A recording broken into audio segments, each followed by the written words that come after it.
Todo cidadão brasileiro tem o direito à saúde. E todos os governantes brasileiros têm a obrigação de proporcionar aos cidadãos esse direito. As ações dos governantes precisam ter como objetivo diminuir o risco de a população ficar doente.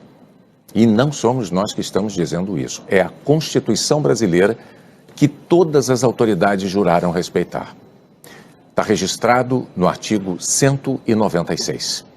A saúde é direito de todos e dever do Estado garantido mediante políticas sociais e econômicas que visem à redução do risco de doença e de outros agravos e ao acesso universal e igualitário às ações e serviços para sua promoção, proteção e recuperação.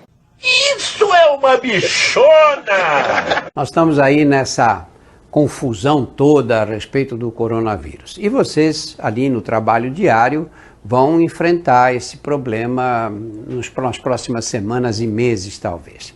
Importante lembrar o seguinte: coronavírus é um vírus que, na imensa maioria dos casos, 80%, 90%, provavelmente mais ainda, provoca um quadro muito leve, um resfriado comum. As pessoas chegam se queixando de ter um pouquinho de febre, nariz escorrendo, tosse e acabou. Essas pessoas têm que ser orientadas a fazer o quê? A ficar em casa. Fica em casa, cama, canja de galinha. Mas o Brasil está há 12 semanas sem um ministro da Saúde titular. São 85 dias desde o dia 15 de maio. 2 médicos de formação deixaram o cargo de ministro da Saúde porque pretendiam seguir as orientações da ciência. E o presidente Bolsonaro não concordou com essa postura deles. Primeiro, o presidente menosprezou a Covid, chamou de gripezinha. Depois, quando um repórter pediu que ele falasse sobre o número alto de mortes, Bolsonaro disse que não era coveiro. Disse 2 vezes, não sou coveiro. Quando os óbitos chegaram a 5.000, a resposta dele a um repórter foi um "e daí?". Agora o presidente repete que a pandemia é uma chuva e que todos vão se molhar. Ou que a morte é o destino de todos nós e que temos de enfrentar a doença, como se fosse uma questão de coragem, como se nada pudesse ter sido feito. Quando os cientistas defendiam mundo afora o isolamento social como única medida capaz de conter o avanço dessa tragédia, os brasileiros viam o presidente criticar essa iniciativa diariamente, na contramão do bom senso daqueles governadores que a defendiam. O resultado disso foram a confusão e a perplexidade de muitos cidadãos que ficaram sem saber em que acreditar. E um isolamento capenga, insuficiente para atingir plenamente o seu objetivo. No Jornal Nacional você viu aqui filas enormes de desesperados em busca de um leito salvador de UTI. Filas que se formavam e se formam porque os leitos não foram comprados a tempo e na quantidade adequada por prefeitos, por governadores e pelo presidente.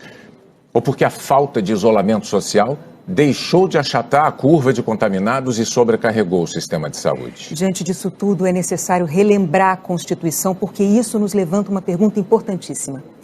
Nós já mostramos o que diz o artigo 196. É dever das autoridades que governam o país implementar políticas que visem a reduzir o risco de doenças. E a pergunta que se impõe é: o presidente da República cumpriu esse dever? Puta que o pariu!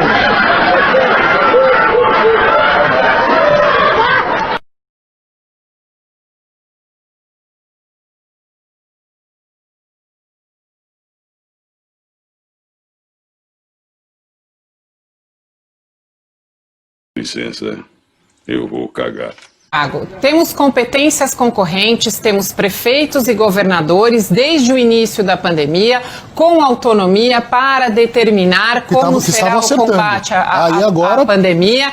Temos todos os demais ministérios atuando em prol da pandemia, o Ministério da Economia viabilizando as verbas para transferência, o ministro da Infraestrutura, a ministra do Abastecimento garantindo abastecimento a todos, o Ministério da Defesa também garantindo a nossa proteção, nossas fronteiras, enfim, todos os ministérios atuando em prol da pandemia e genocida é o ministro da Saúde, o Pazuello, que está lá, o ministro Pazuello, atuando diariamente, que veio auxiliar o Ministério, o ex-ministro da Saúde, Nelson Teich. E mais uma outra relação que se faz sempre, não você, Tiago, mas que nós lemos muito quando lemos notícias, é justamente essa relação do número de mortes e da responsabilização direta dessa ligação direta com o governo federal, que é justamente quem está viabilizando, quem está manifestando toda a sua preocupação com relação à manutenção da economia, com relação à manutenção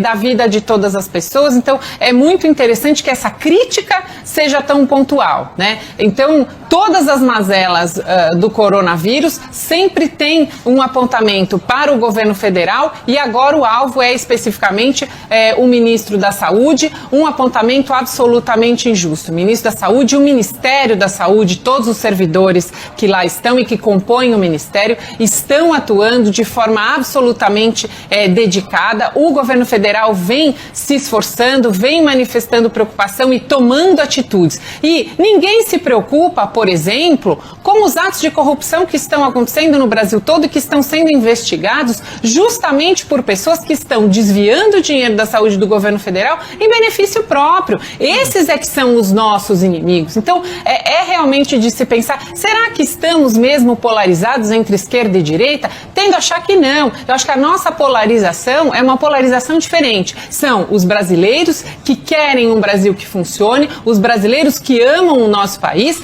e os brasileiros que atuam contra o Brasil, que torcem pelo vírus, que fazem apologias à morte do presidente da República, que comemoram o fato do Brasil ter sido contaminado, porque assim o Estado será valorizado, e outras tantas manifestações que absolutamente não contribuem em nada para a evolução do nosso país. Então, o que nós precisamos é dar mais voz a todas essas pessoas, a esses brasileiros que estão atuando em prol do Brasil. Nós precisamos defender o nosso país desses maus brasileiros. Nós estamos divididos entre bons brasileiros e maus brasileiros. E esses maus brasileiros, eles precisam ser, sim, investigados, eles precisam ser, sim, punidos, eles precisam ser, sim, condenados. E aí a atuação do judiciário é extremamente relevante, de um judiciário absolutamente parcial,